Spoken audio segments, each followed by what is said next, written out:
வணக்கம்.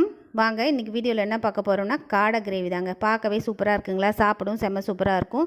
இதில் வந்து அவ்வளோ சத்துக்கள் நிறைந்திருக்குங்க காடையில். நம்ம சிக்கனுக்கு பதிலாக இதை நிறையவே எடுத்துக்கலாம் நீங்கள். இப்போ வந்து வாங்க எப்படி செய்யலான்னு பார்க்கலாம். ஒரு குக்கர் எடுத்துக்கோங்க. குக்கரில் எண்ணெய் சேர்த்துக்கோங்க. எண்ணெய் காஞ்சதுக்கப்புறமா சீரகம் சோம்பு மட்டும்தான் போட்டு தாளிச்சிருக்கேன். சின்ன வெங்காயம் பெரிய வெங்காயம் நிறையவே சேர்த்துக்கோங்க. சேர்த்துட்டு நல்லா வதக்கி எடுத்துக்கோங்க. 2 பச்சை மிளகாவும் சேர்த்துக்கோங்க. தக்காளி பேஸ்ட்டை அரைச்சி சேர்த்துக்கோங்க. இஞ்சி பூண்டு பேஸ்ட்டையும் போட்டுக்கோங்க. நல்லா பச்சை வாசனை போட்டோம். அதுக்கப்புறமா மிளகாய்த்தூள், மல்லித்தூள், மஞ்சள் தூள், அதுக்கப்புறம் கலருக்காக காஷ்மீரி சில்லியும் சேர்த்து நல்லா வதக்கிட்டு கூடவே நம்ம சுத்தம் பண்ணி வச்சுருந்த காடையும் சேர்த்துக்கோங்க. இது வந்து ஒரு 1/4 கிலோ அளவுக்கு தேவையான அளவு தண்ணி விட்டு உப்பையும் சேர்த்துக்கோங்க. குக்கரை மூடி 3 விசில் விட்டு இறக்கிக்கோங்க. இதுக்கு வந்து ஒரு மசாலா அரைக்கலாம். தேங்காய், மிளகு, சீரகம், சோம்பு, பட்டை, கிராம்பு, பிரிஞ்சி இலை எல்லாத்தையும் நைஸாக அரைச்சி வெந்த பிறகு இதில் சேர்த்துக்கோங்க.